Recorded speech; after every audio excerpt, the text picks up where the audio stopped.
I'm Amelia, 29 female. I live alone in a city apartment that's probably a little too small for my book collection, but it's mine. By day, I'm a data scientist, a job that feels like solving complex puzzles, which I love.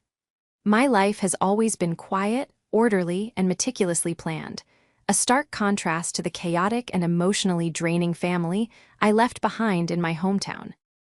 For years, I believed I was the black sheep, the one who wasn't as naturally gifted or successful as my younger sister, Holly.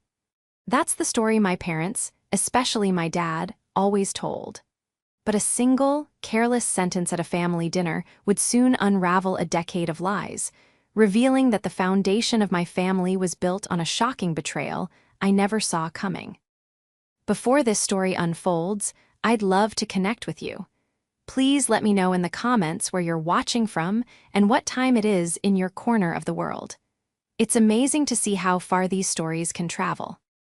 Growing up, my family was a picture-perfect portrait of middle-class success, at least on the surface. My father, Mark, was a sales manager who carried himself with an air of unshakable confidence. He was a man who believed in clear winners and losers, a philosophy he applied not just to his career, but also to his own children. My mother, Jane, was the quintessential homemaker, a gentle soul whose primary role was to keep the peace and orbit around my father's formidable presence. And then there was my sister, Holly. 3 years younger than me, Holly was the sun to my shadow, the vibrant, effortless star of the family. From as early as I can remember, Holly was the golden child. She had a natural charisma that drew people in, a dazzling smile, and an uncanny ability to get exactly what she wanted. While I was quiet and studious, losing myself in books and equations, Holly was out making friends, joining the cheerleading squad, and winning school talent shows. My parents reveled in her accomplishments. Our living room mantelpiece was a shrine to Holly's achievements: trophies, pageant sashes, framed photos of her accepting awards. My academic certificates were tucked away in a folder in my father's office, rarely mentioned. It wasn't that they were overtly cruel to me, it was more a benign neglect, a constant, subtle reminder that I was different, less exciting, less like them. Amelia is the responsible one, my mother would tell relatives, a label that felt less like a compliment and more like a consolation prize. Responsibility was my role, while Holly's was to shine. I was the one who remembered birthdays, made sure the bills were paid on time when my parents were struggling, and did chores without being asked. Holly was the one who brought home stories of her social triumphs, which my father would listen to with rapt attention. The financial dynamic in our family was always a bit skewed. My father preached the gospel of hard work and self-reliance, but the rules seemed to bend for Holly. When she wanted a new car for her 16th birthday, my father co-signed a loan without a second thought. When she decided to major in fashion merchandising, a degree from an expensive private university, they cashed in savings bonds they had originally earmarked for both our educations. Holly has a vision, my dad would say, defending the expense. You have to invest in talent. My path was different. I knew there wouldn't be a safety net for me, so I worked tirelessly. I got a partial scholarship to a state university and worked 2 jobs to cover the rest, graduating with a degree in statistics. My parents attended my graduation, but it felt more like an obligation than a celebration. They took a few photos, gave me a polite hug, and then spent most of the post-ceremony lunch talking about Holly's upcoming summer internship in New York. After college, I landed a junior analyst position at a firm 3 hours away. It was my escape. The distance allowed me to build a life of my own, free from the constant comparisons. But the financial umbilical cord, though I thought it was severed, was merely stretched. A few months into my new job, my dad called. He sounded strained. The contracting company he worked for had lost a major client, and his commissions had taken a hit. He'd been too proud to tell me, but things were tight. "I hate to ask, Amelia," he'd said, his voice heavy with feigned reluctance, "but we're in a bit of a bind. Just until things pick up. Could you help us out with a few $100 a month?" Of course, I said yes. I was the responsible one, after all. It started with $500 a month. Then, 6 months later, it was a call about my mother needing a dental procedure that insurance wouldn't cover. The amount crept up to $800. A year after that, my dad's car broke down, and he needed help with the down payment for a new one. The monthly payment I sent home became $1,200. It was a significant portion of my salary, especially in those early years. And it meant I lived frugally. I packed my lunches, skipped vacations, and drove a 10-year-old car. But it was for my family. I never questioned it. Whenever I asked how they were managing otherwise, my dad would give me a vague answer. "We're getting by, thanks to you. It's tough out there." He would then pivot the conversation to Holly's latest triumphs. She had graduated and, with a small loan from our parents, started her own boutique event planning business. According to my father, she was an overnight success. "She's a natural," he'd boast. "Built that business from the ground up all by herself. That girl is just a go-getter. Earned everything herself, unlike you." That last part always stung, but I bit my tongue. He didn't mean it to be cruel, I told myself. He just didn't understand my world of data and algorithms. He saw Holly's flashy events and Instagram-perfect life as tangible success, while my steady climb up the corporate ladder was abstract and unglamorous. I sent the money every month without fail, a silent transaction that I believed was keeping my family afloat. Over the next 7 years, my career took off. I was promoted to a senior data scientist, my salary grew, and my work was recognized within my industry. I was proud of what I had built, yet in my family's eyes, I was still just the responsible one. Holly, meanwhile, was a local celebrity. Her business was featured in lifestyle magazines, and her social media was a curated gallery of lavish weddings and exclusive parties. She drove a luxury SUV, lived in a trendy downtown loft, and took exotic vacations. I assumed her business was incredibly lucrative, and I felt a quiet sense of pride that my financial support of our parents had allowed them to give her the seed money she needed to achieve her dreams. My sacrifice, I reasoned, had been worth it. It had enabled Holly to shine, and it had kept my parents from financial ruin. Or so I thought. The distance I kept was both a blessing and a curse. I visited for major holidays, but our conversations were superficial. We'd talk about the weather, my work in vague terms, and Holly's latest extravagant event in great detail. I never breathed a word about the money I sent. It felt like a private, dutiful act, and I worried that mentioning it would embarrass my father. It was our secret arrangement, a testament to my role as the reliable daughter. This carefully constructed facade of my sister's brilliant solo success, my parents' dignified struggle, and my own quiet, distant existence was about to be shattered by a few careless words at a birthday dinner. And I was completely unprepared for the ugly truth it would reveal. The occasion was my father's 58th birthday, a milestone that prompted my mother to insist on a proper family dinner. This meant a reservation at the Chestnut Grill, the fanciest restaurant in my hometown, the kind of place with white tablecloths and waiters who refold your napkin if you get up to use the restroom. It was a rare summons for me to come home on a non-holiday weekend, but I agreed. My relationship with my family felt like a delicate ecosystem. My physical absence and financial presence were what kept it in balance. To refuse would be to disrupt things, and I wasn't a disruptor. I was the responsible one. I drove the 3 hours from my city apartment, a journey that always felt like traveling back in time. The highways narrowed, the buildings shrank, and the familiar landscape of my youth unspooled outside my window. I arrived at my parents' house to find Holly's gleaming white SUV already in the driveway. She was inside, holding court in the living room, looking effortlessly chic in a designer dress.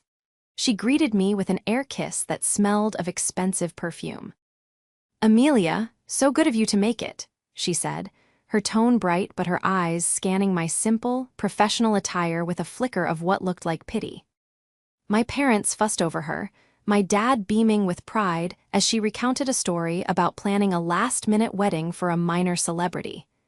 "She's a miracle worker," he declared to me, as if I were a stranger who needed convincing. At the restaurant, we were seated at a large, round table. My Aunt Daisy, my mother's sister, joined us. Daisy was a high school teacher, a pragmatic and kind woman who had always been a quiet source of support for me.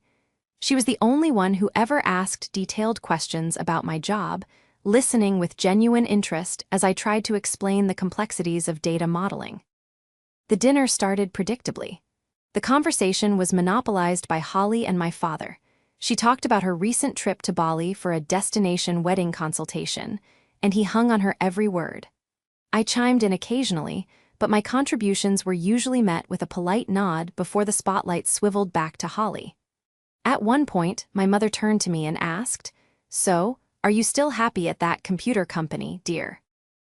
I worked for one of the largest tech firms in the world, but to her, it was just a computer company. "It's going really well, Mom," I said. "I was actually promoted to lead a new project last month." "Oh, that's nice," she replied, her attention already drifting as Holly began showing photos on her phone. The tension, for me at least, began to build when the topic turned to finances. My Aunt Daisy was talking about one of her former students who was struggling to pay off his college loans. My father shook his head with theatrical gravity.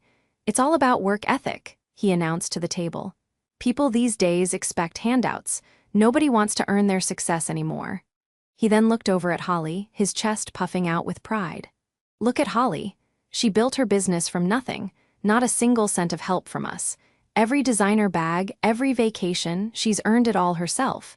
She's completely self-made." I felt a familiar sting, but I stayed silent, swirling the wine in my glass. I knew he was conveniently forgetting the small loan they'd given her to start the business, but I let it slide. It was his birthday, and this was his favorite narrative, the bootstrap success of his golden child.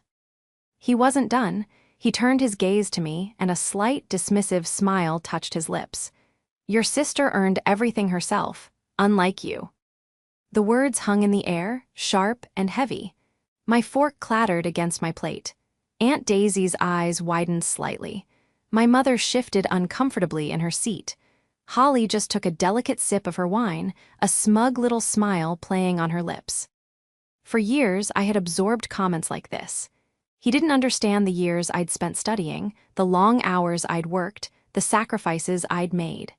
To him, my success was earned in the same way Holly's was because it wasn't as visible, as glamorous. But this time, coming on the heels of his sermon about handouts, it felt different. It was a direct and deeply unfair comparison, especially since my money, the money I had earned through my own hard work, was the very thing that had kept him and my mother comfortable for the better part of a decade. A wave of cold anger washed over me, so potent it almost took my breath away. All the years of biting my tongue, of quietly sending money, of accepting my role as the secondary, less impressive daughter, it all coalesced into a single moment of clarity. I had been a fool. I leaned back in my chair, my voice surprisingly calm and steady when I spoke. "Then I won't send you any more money." The chatter at the table stopped. My father, who had been about to take a bite of his steak, froze. "What?" I met his gaze directly, my expression unreadable. I said, "I won't be sending you any more money. Since Holly is the one who has earned everything herself and she's so successful, I'm sure she can take care of you from now on. Now it's her problem." My father's face, which had been flushed with wine and self-satisfaction, began to turn pale. A confused, panicked look flickered in his eyes.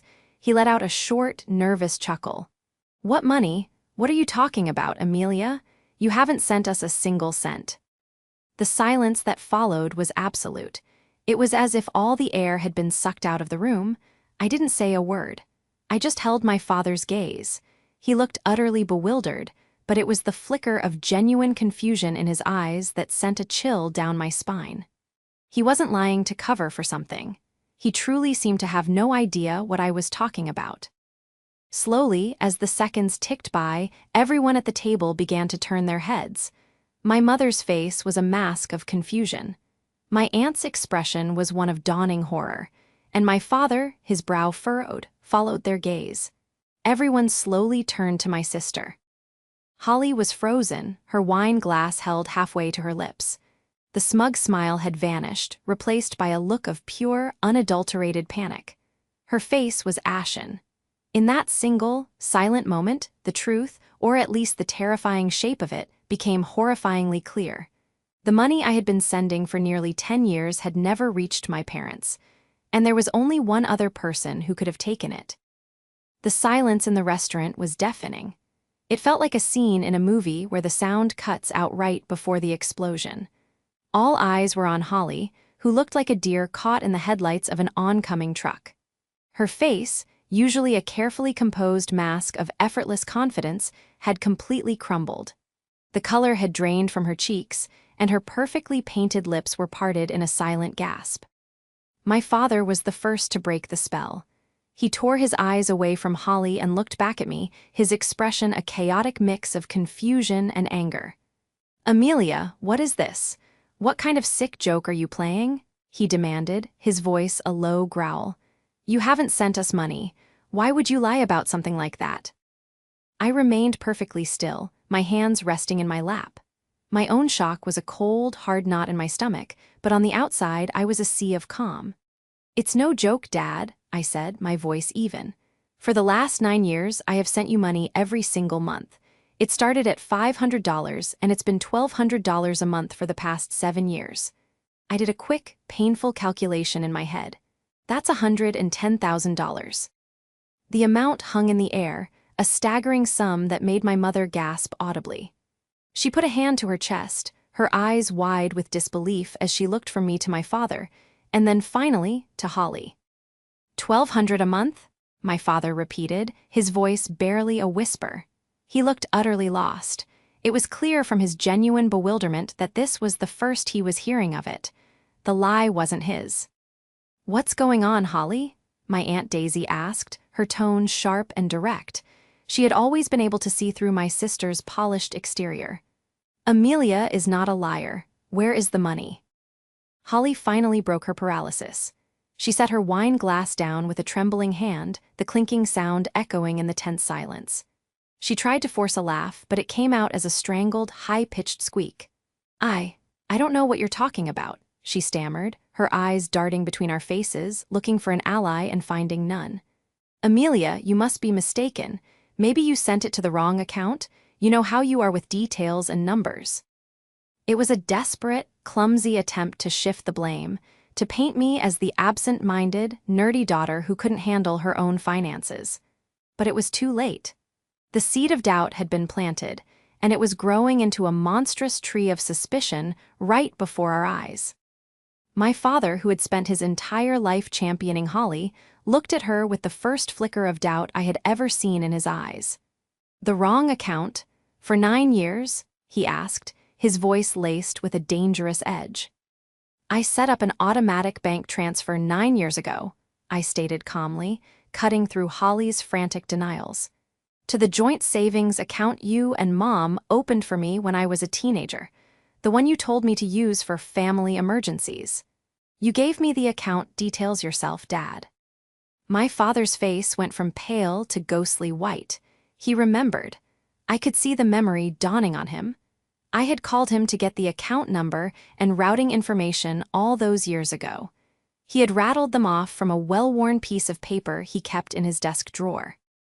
"But we haven't used that account in years," my mother whispered, her voice trembling. "I thought it was closed. Holly's name was on it too, from when she was in high school. We added her so she could deposit checks from her summer job." And there it was, the final, crucial puzzle piece. Holly's name was on the account. The entire table turned to look at Holly again. There was nowhere for her to hide. Her lies, her entire carefully constructed image of the self-made entrepreneur, were unraveling thread by thread. "Holly," my father said, and his voice was terrifyingly quiet, "tell me the truth, right now." Tears began to well up in Holly's eyes. This was her go-to defense, the one that had worked on our parents her entire life. A few tears, a quivering lip, and all would be forgiven. "I don't know what to say," she sobbed, burying her face in her hands. "You're all ganging up on me. Amelia is just jealous. She's always been jealous of me and my success." For a moment, I saw my father waver. The instinct to protect his golden child was deeply ingrained, but the facts were too stark, too damning. The lie was too enormous. "Jealous," I said, and this time there was a raw edge to my voice. "I've been living on a shoestring budget for years, Holly. I skipped vacations, I drove an old car, I put off buying a home. All because I thought I was helping our parents, helping them stay afloat so they could help you get your start. I was proud of you. I thought your success was partly my sacrifice. But it wasn't, was it? Your success was my sacrifice." The truth of my own words hit me with the force of a physical blow. Her designer clothes, her luxury SUV, her loft apartment, her exotic trips, I had paid for them. All of it. I had single-handedly funded the lavish lifestyle of the sister who my father had just praised for being self-made. The irony was so bitter, it tasted like poison. "Mark," my mother pleaded, looking at my father, her face a mess of tears and confusion. "What is happening?" My father ignored her. He was staring at Holly, his face a thunderous mask of dawning fury. The man who had spent a lifetime making excuses for her, defending her, and placing her on a pedestal was finally seeing the cracks in his idol. "Show me your phone, Holly," he commanded. "What, no?" she cried, clutching her purse. "Show me your banking app. Right now," he repeated, his voice leaving no room for argument. "Open the app for that savings account." Trapped, Holly hesitated. Her entire body was trembling. With fumbling fingers, she pulled out her phone. Her hands were shaking so badly she could barely unlock it. After a few agonizing seconds, she opened her banking app and, with a look of utter defeat, slowly turned the screen towards my father. Even from across the table, I could see the long list of transactions. Monthly deposits from my bank account, labeled Amelia Family Support. And then, a corresponding series of transfers, usually made within a day or two, moving the exact same amount from the joint savings account into another account labeled Holly Business. The final, irrefutable proof.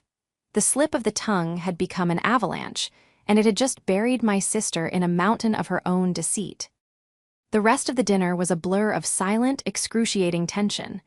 My father stared at Holly's phone screen for what felt like an eternity, his face hardening into a mask of cold fury. He didn't yell. He didn't explode. The silence was somehow worse. He slowly pushed his chair back, stood up, and tossed his napkin onto his half-eaten steak. "We're leaving," he said, his voice flat and devoid of all emotion. The car ride back to my parents' house was the most suffocating 20 minutes of my life. I drove with Aunt Daisy, while Holly rode with my parents.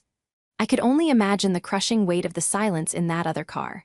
When we arrived, my father strode into the house without a word, heading straight for his home office. My mother followed him, wringing her hands and weeping quietly. Holly stumbled out of the car after them, her face streaked with mascara, looking like a broken doll. Aunt Daisy put a calming hand on my arm. "Don't go in there just yet," she advised, her voice gentle but firm. "Let him process. This is a bomb that just went off in the middle of their world." I just nodded, feeling numb. We sat in the living room, the same room where Holly's trophies and awards gleamed under the lamplight, mocking the entire family's history. The house was eerily quiet for a few minutes, and then the shouting began. It was my father's voice, muffled but shaking with a rage I had never heard from him before. He wasn't just angry, he was wounded. His entire belief system had been shattered. His perfect daughter, the one he had championed as the epitome of hard work and success, was a fraud. And worse, she had made a fool out of him. After about an hour, the office door opened. My father emerged, his face ashen and haggard. He looked 10 years older than he had at the restaurant. He walked over to me, his steps heavy. "I need to see the bank statements, Amelia," he said, his voice hoarse. "All of them, from the beginning." For the next 2 hours, the four of us, me, my father, my mother, and Aunt Daisy, sat at the dining room table, huddled over my laptop. Holly had been banished to her old bedroom, her sobs audible from down the hall. I logged into my online banking portal and pulled up 9 years of statements. Line by line, we traced the money. The monthly transfers, always on the 28th, from Amelia F. Thompson to the joint savings account. The amounts were consistent, undeniable. As my father saw the relentless, documented proof of my sacrifice, his expression shifted from anger to a deep, profound shame. He saw the dates, the steady flow of money that had coincided with his own financial downturns, with my mother's medical bills, with all the little crises I had blindly tried to solve from afar. He saw the tangible evidence of the support he had claimed never to have received. "I don't understand," my mother said, her voice choked with tears as she pointed to the screen. "Holly told us her business was an instant success. She said she landed a huge client in her first month." "There was no huge client," I said, the pieces clicking together in my mind. "I was the client.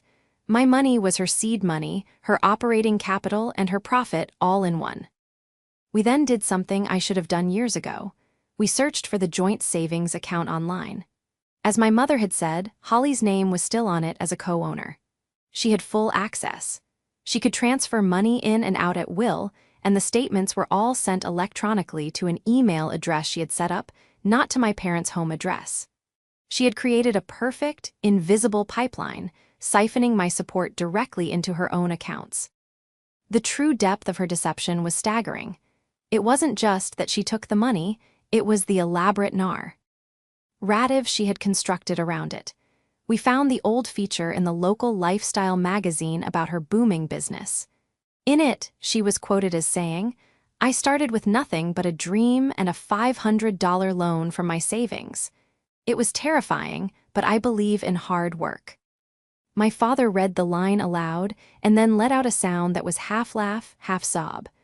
"A $500 loan from her savings," he repeated, shaking his head in disbelief. "She was cashing your first check for $500 at the time." The betrayal was multifaceted, a web of lies spun so skillfully that it had ensnared all of us. She had lied to me, making me believe our parents were in constant financial distress. She had lied to our parents, creating a fantasy of her own brilliant success while secretly using my money to fund her lavish lifestyle.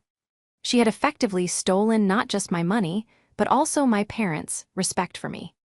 She had allowed them, encouraged them, to see me as the less successful, less ambitious daughter, all while she was literally living off my hard work. The comparison my father had made at the restaurant now felt like the cruelest cut of all. "Your sister earned everything herself, unlike you." He had spoken those words with such conviction, such pride, and Holly had sat there, accepting the praise, knowing it was all built on a foundation of my money. By the time we finished, it was nearly 2 a.m. The dining room table was littered with empty coffee cups. My father sat back, his face buried in his hands. "I'm so sorry, Amelia," he whispered, his voice cracking.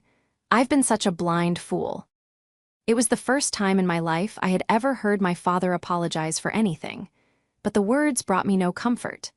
The damage was too deep, the deception too vast. The family I thought I had, the roles I thought we all played, had been a complete fabrication. My quiet sacrifice had been twisted into a tool for my sister's selfish gain, and the very people I was trying to help had been unknowingly complicit in my erasure. The web had been unraveled, but we were all caught in its sticky, toxic threads. The morning after the disastrous birthday dinner, a heavy, oppressive silence hung over my parents' house. It was the kind of silence that's full of unspoken words, accusations, and regrets. I had barely slept, my mind replaying the events of the evening in a painful, endless loop. I came downstairs to find my father sitting alone at the kitchen table, staring into a cold cup of coffee. The confident, authoritative man I had known my whole life was gone, replaced by a ghost. His shoulders were slumped, and his face was a roadmap of exhaustion and shame. He looked up as I entered, his eyes filled with a sorrow so deep it startled me. "I couldn't sleep," he said, his voice raspy. "I just keep thinking. Every time I bragged about her, every time I compared you to, I was spitting on your sacrifice. I was praising the thief and belittling the provider." I didn't know what to say. I just poured myself a cup of coffee and sat down opposite him. For a long time, we just sat there in silence. It wasn't uncomfortable, but it was heavy with the weight of everything that had been shattered. My mother eventually joined us, her eyes red and swollen from crying. She avoided looking at me directly, her guilt a palpable presence in the room. She busied herself making toast, the simple, domestic act a stark contrast to the complex ugliness of our situation. Holly, we learned, was still locked in her room, refusing to come out or speak to anyone. Later that morning, my father made a decision. "We need to know everything," he said, his voice regaining a sliver of its old resolve. Not just where the money went, but how. What did she do with it? His demand was a quiet command, a signal that he was shifting from grief to action. He wanted the full, unvarnished truth. The problem was, Holly was the only one with access to the accounts where my money had ultimately ended up. After a brief, tense discussion, my father went upstairs and knocked on her bedroom door. We could hear his muffled, firm voice, and then, a few minutes later, he came back down, followed by a defeated-looking Holly. She wouldn't make eye contact with any of us. She looked small and frail without her usual armor of designer clothes and confident smiles. Dressed in an old, oversized sweatshirt, with her hair uncombed and her face pale, she looked like a stranger. My father pointed to the laptop on the dining room table. "Log in," he said, his voice cold. "Show us everything." With trembling hands, Holly sat down and logged into her primary checking and credit card accounts. And for the next hour, we witnessed the silent confession of her decade-long deception. It was all there, laid bare in the stark, unforgiving language of financial statements.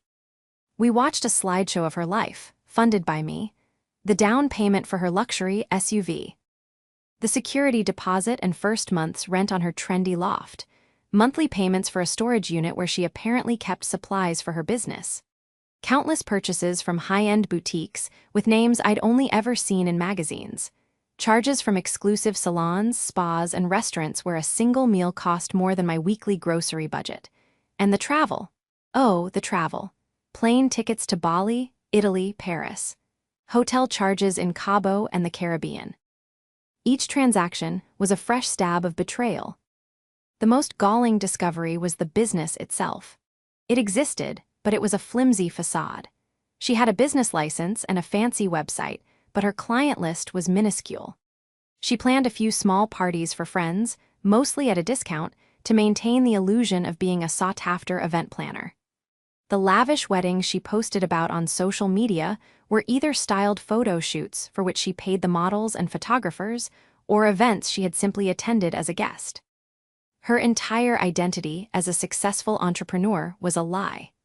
My monthly $1,200 wasn't just supplementing her income. For most of the past 9 years, it was her income. As we scrolled through years of her spending, a chilling pattern emerged. Every time I had agreed to increase the monthly amount I sent home, it was right before a major, extravagant purchase Holly had made. The time my dad called about my mom's dental emergency.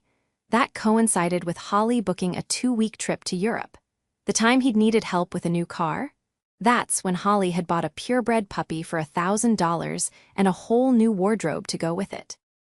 She had been manufacturing crises through my father, feeding him stories of financial hardship so he would, in turn, ask me for more money. He had been her unwitting pawn, and I, her secret benefactor. Throughout this entire excruciating process, Holly said nothing. She just sat there, her face a blank mask, occasionally flinching when a particularly damning expense appeared on the screen. Her silence was her confession. There were no more denials, no more crocodile tears, no more attempts to deflect or blame. There was only the cold, hard data of her deceit. When we finally reached the most recent statements, my father had seen enough. He closed the laptop with a sharp, definitive click. He looked at his youngest daughter, the one he had adored and idolized, and his voice was heavy with a sorrow that was deeper than anger. "Why, Holly?" he asked, his voice cracking. "Why would you do this to your sister, to us?" Holly finally looked up, and for the first time I saw something other than panic or defiance in her eyes. I saw a hollow, empty shame. "Because I couldn't fail," she whispered, her voice barely audible. "Everyone expected me to be a star, you all. You all made me feel like I had to be brilliant and successful right from the start. Amelia was the smart one, so I had to be the successful one. When the business didn't take off, I panicked. I saw the money in that account, and I took it. At first, it was just a little to tide me over, but it was so easy, and then I couldn't stop. Her confession was pathetic and self-serving, but it also held a kernel of a truth I had never considered. The roles our family had assigned us, me the responsible one, her the star, had become cages. She was just as trapped in her role as I was in mine. But her response to that pressure wasn't to work harder or to be honest about her struggles. It was to lie, to steal, and to betray. Her silent, digital confession had told us what she had done. Her quiet, whispered words had told us why, and neither was forgivable. A week after the devastating revelations, my mother called me. Her voice was hesitant, fragile. "Amelia," she began, "your father and we want to have a family dinner, here at the house, just the four of us. We need to talk about what happens now." My initial reaction was a visceral no. The thought of sitting at a table with Holly again, of facing the wreckage of our family in the place where the lies had been nurtured for so long, made my stomach churn. I had already returned to my own apartment, my own life, and the quiet, orderly space felt like a sanctuary. I had spent the week oscillating between a simmering, white-hot rage and a profound, hollow sadness. The anger was for the theft, the deceit, the sheer audacity of my sister's betrayal. The sadness was for the loss of the family I thought I had, the loss of my own past, which now felt like a fiction I had unknowingly co-authored. But there was a plea in my mother's voice I couldn't ignore. This wasn't a request for a celebration, it was a summons to a reckoning. This was about closure, about deciding the future of a family that was fundamentally broken. Reluctantly, I agreed. When I arrived at their house that Saturday, the atmosphere was thick with a tension that was even heavier than the week before. Holly was already there, sitting on the living room sofa, looking pale and withdrawn. She had moved out of her loft, the first consequence of her financial pipeline being severed, and was temporarily staying in her childhood bedroom. The trophies on the mantelpiece seemed to mock her. My father, Mark, looked weary but resolute.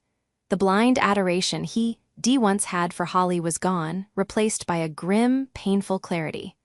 My mother, Jane, tried to busy herself with the dinner preparations, her movements jerky and anxious. No one knew what to say. The small talk we had once used to paper over the cracks in our family was gone. There were no cracks anymore, there was a chasm.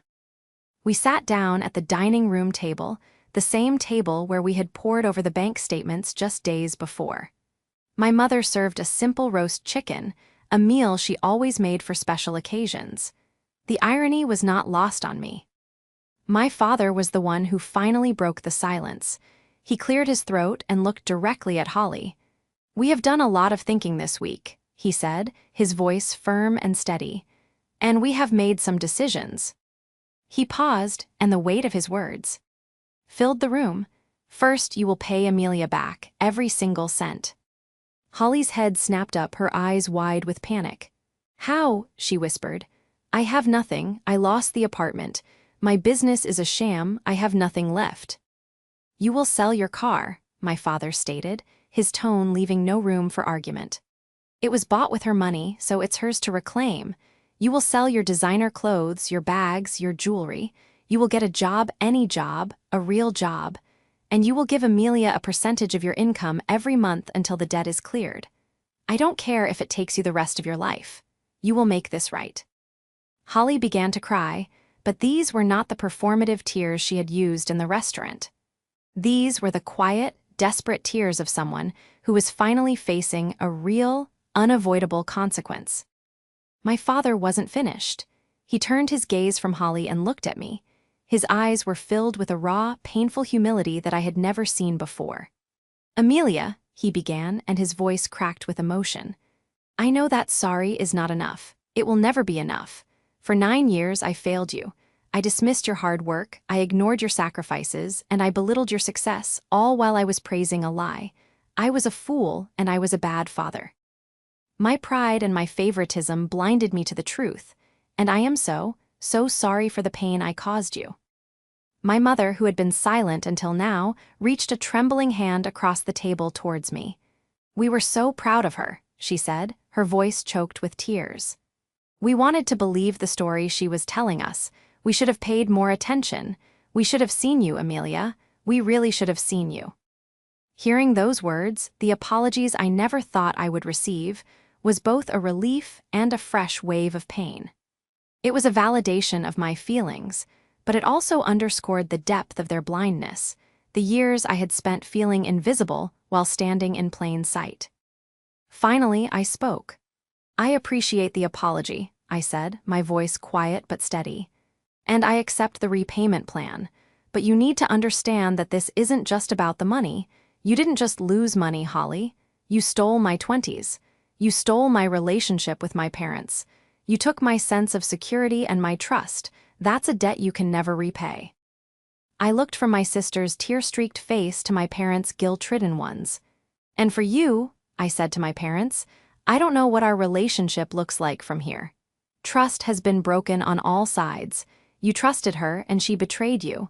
I trusted you and you dismissed me. We can't go back to the way things were." The finality of my words hung in the air. This wasn't a moment for tearful reconciliation and happy endings. This was a funeral.